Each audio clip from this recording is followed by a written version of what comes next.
Excuse me. What in the world are you thinking? Mean Gene, the first thing you need to do is to tell these people to shut up if you want to hear what I gotta say. What up, y'all? It's KMB, the Sexy Ninja, and the place to be for a Paper Saber universe. And this is the New World Podcast, brother. I'm sorry I sound a little exhausted. It's been a very long week. And we started off, well, I didn't start it off. I don't know. I'm going crazy. We're going to talk about Dynamite, November 1st, 2023. 23 days until my birthday. Oh, yeah. Oh, yeah. Excalibur, Tony, Taz on commentary.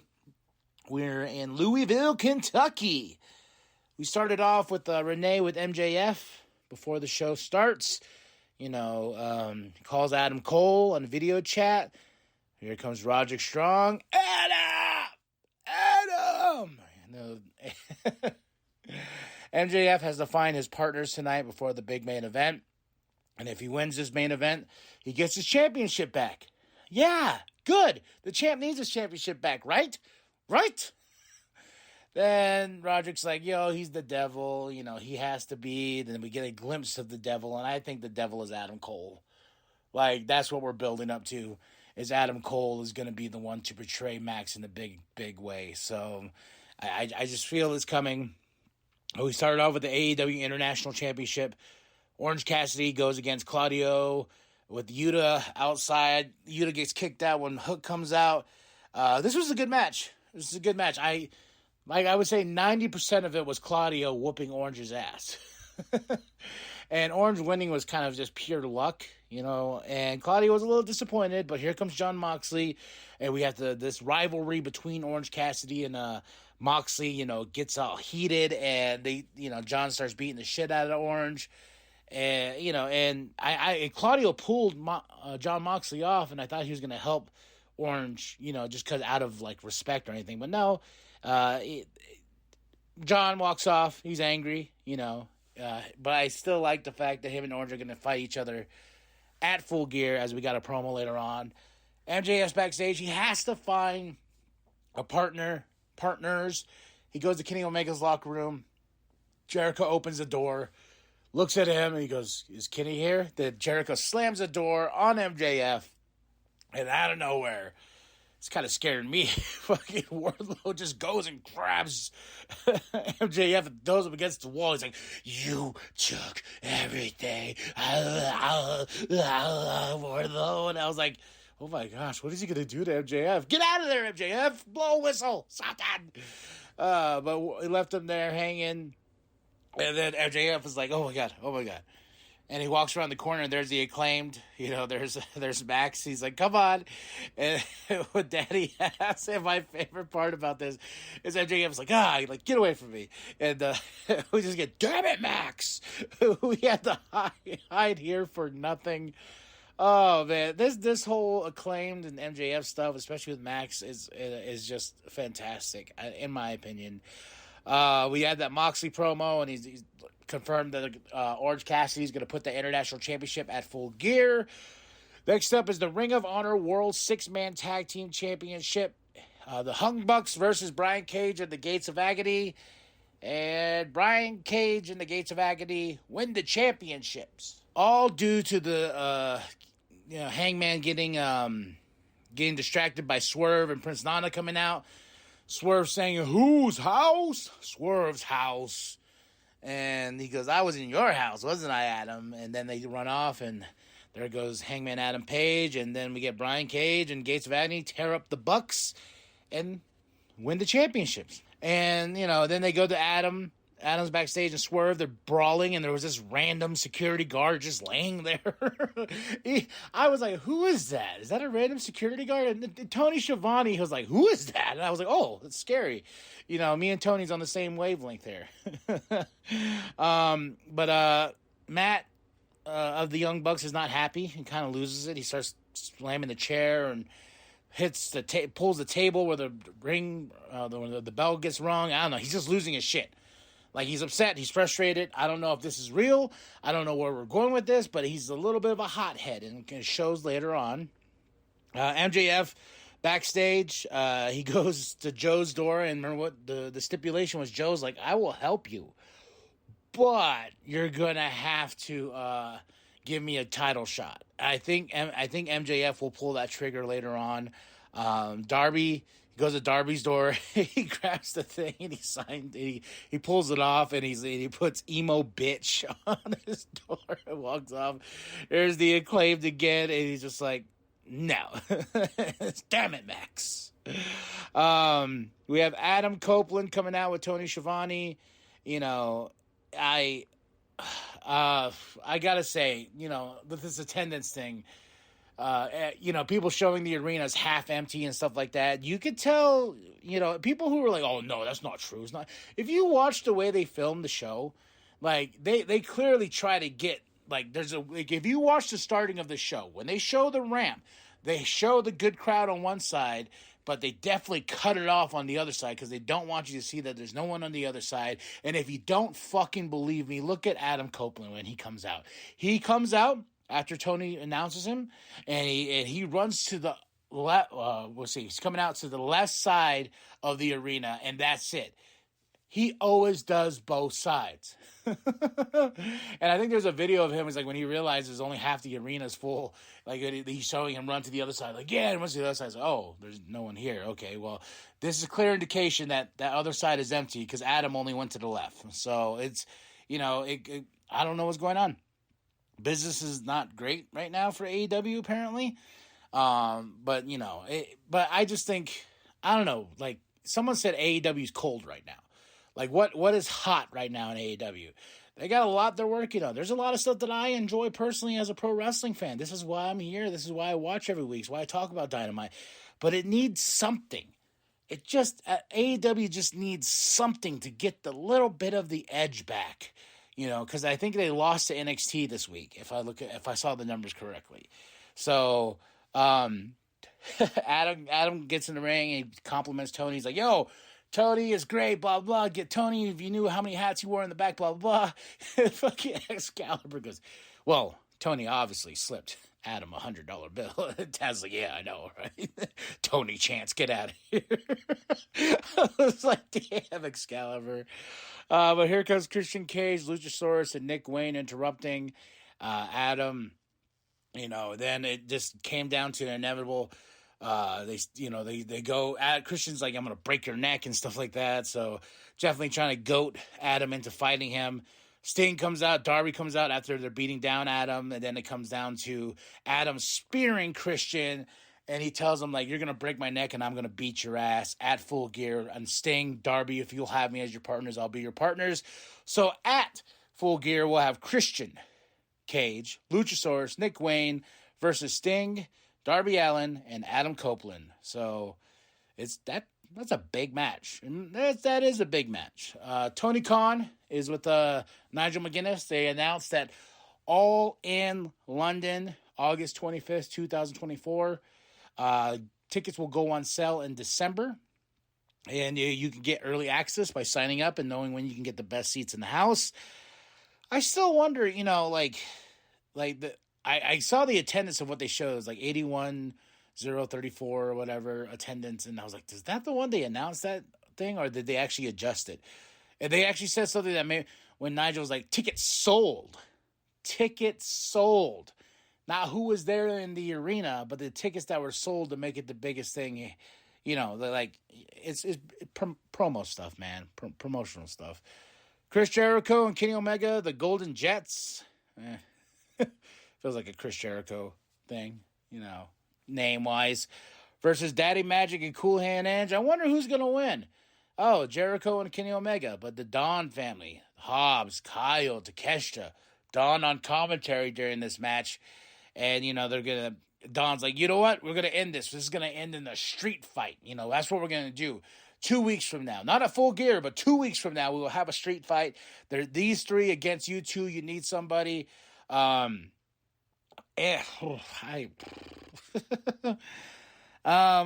you know, Jericho goes, oh, yeah, well, Hobbs, how you beat me down last week, blah, blah, blah. You know, I know somebody that's bigger than you. And everyone's like, oh, who's bigger than you? You're no bigger than a giant. And I scratched my head on this one. And Paul White, no more BS. Paul White comes out, you know, and it does knock out. I think he hits Takeshita first, or I don't know. I think he hit Kyle for, I don't care. I was just like, Paul White, really?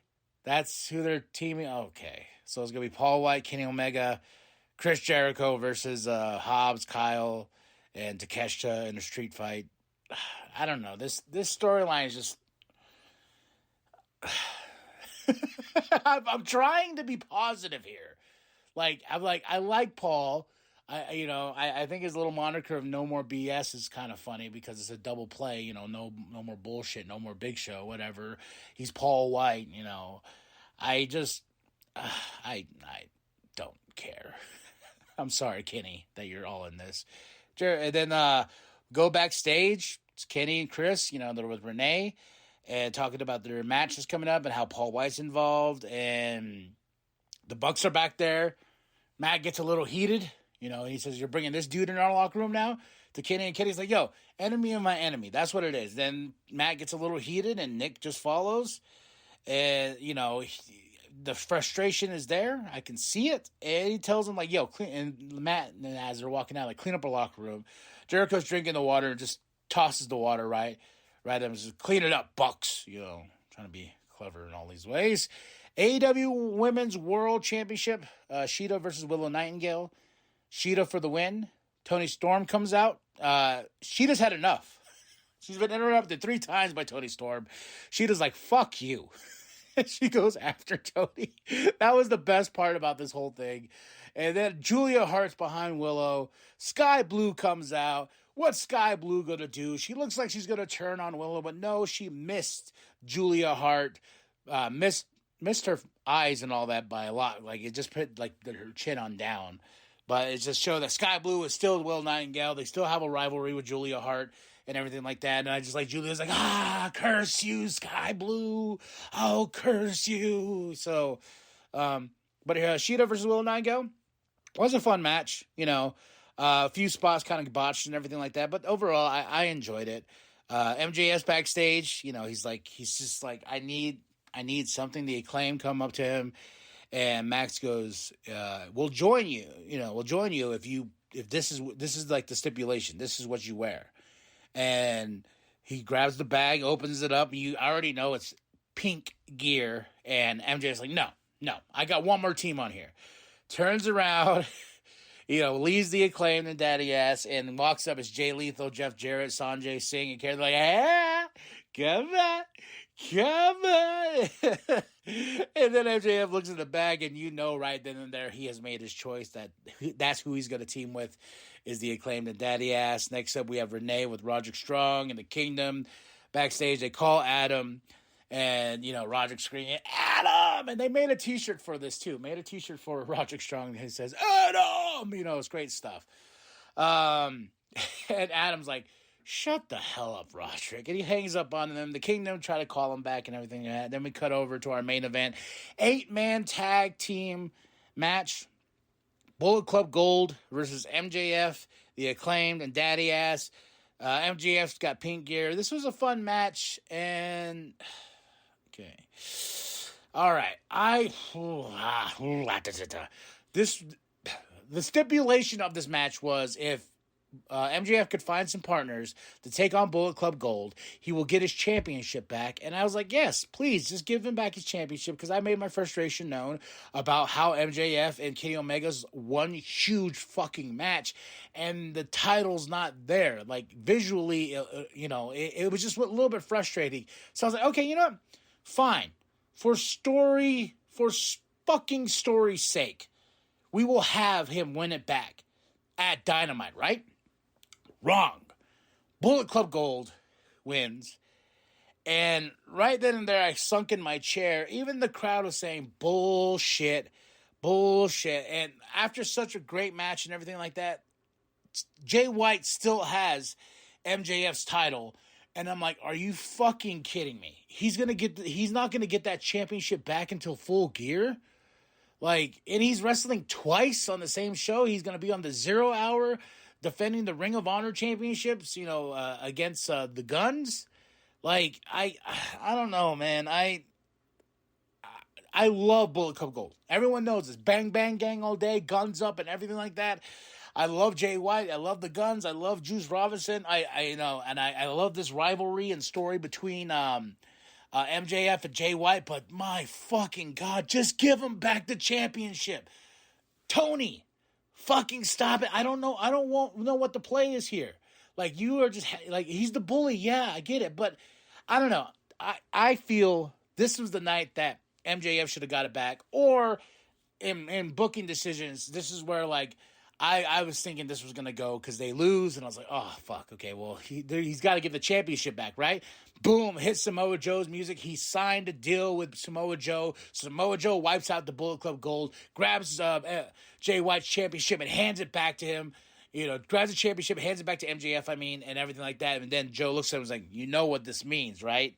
You know what this means. So, but no, that didn't happen. Bullet Club Gold go off. Crowd screaming bullshit. And I'm screaming bullshit as well because this is fucking stupid. But MJF in great fashion saves it. We get a scissor. MJF scissors the Acclaimed and Daddy Ass. Well, first, Max took the bullet, if you will, because Jay White was going to hit MJF with the championship, but Max Caster took the hit. And in order for Max to get up, he puts the scissors up, and MJF is like, nope, not doing it. Daddy Ass gets in his face. He's like, oh, look here, you little son of a bitch.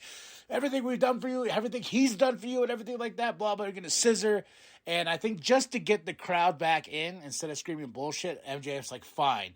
And they all get up. Max is in the corner. MJF throws the scissors up, and they all scissor. A fun moment, but still frustrating on the fact that Jay White still has the title. This was cool. This was fun. And I love how Max walked over and, like, hugged MJF's waist and started grabbing his ass and everything like that. And MJF just playing too and just patting his back. He's like, yep. And frustrating evening for MJF and everybody because he did not get his championship back. And overall, I got to say, the show was okay for what it was. I give it a solid 3 out of 5. I don't understand prolonged, I don't know, long, whatever, thing with Jay White holding on to that championship. If you can explain it to me in the comments, go for it. That, like, I understood when he took it. I was like, yeah, just let him take it for a couple weeks and then MJF get it back and then we could just have these great promos back and forth. Not him keeping the championship because I don't know. It's just frustrating. I thought that was bullshit. If I was booking it, I would have had MJF signed a deal with fucking Samoa Joe, and Samoa Joe wiped out Bullet Club Gold, gave him that championship back. That's how you end the show. Give him that championship back, and he says, yeah, all right, Maxwell, you know what this means. And Samoa Joe leaves, and Maxwell knows what's in his future, and it's a big Samoan named Samoa Joe. But no, Bullet Club Gold walking out on top, and Jay White still with the championship. Yeah, so 3 out of 5. Honestly, like, I would say my favorite match of the night was the AEW International Championship. Second to that, Bullet Club Gold and MJF Acclaimed and Daddy Ass. Oh, there was something in this match that was really frustrating. So, I understand when the ref has to get involved and be like, hey, no.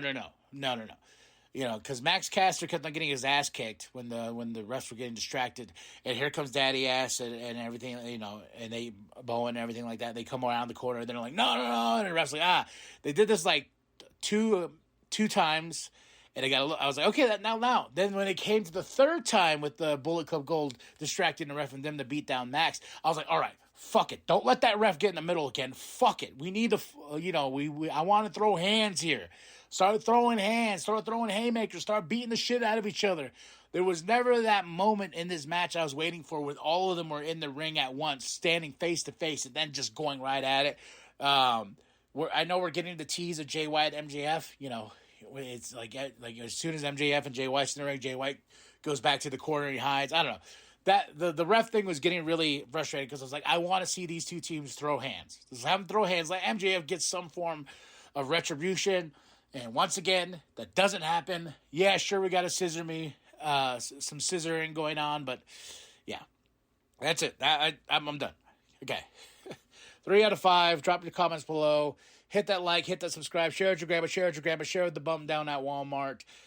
Tell me what you thought of the show. Drop those comments below. It's really important. Then like and subscribe. Share it with your grandma, share it with your grandpa, share it with the bum down at Walmart. I am KMB, the Sexy Ninja. Go to ProWrestlingTees.com/New World Podcast. Get yourself that sweet NWP logo created by Penta X. And remember, the New World Podcast is for life, brother. And he should.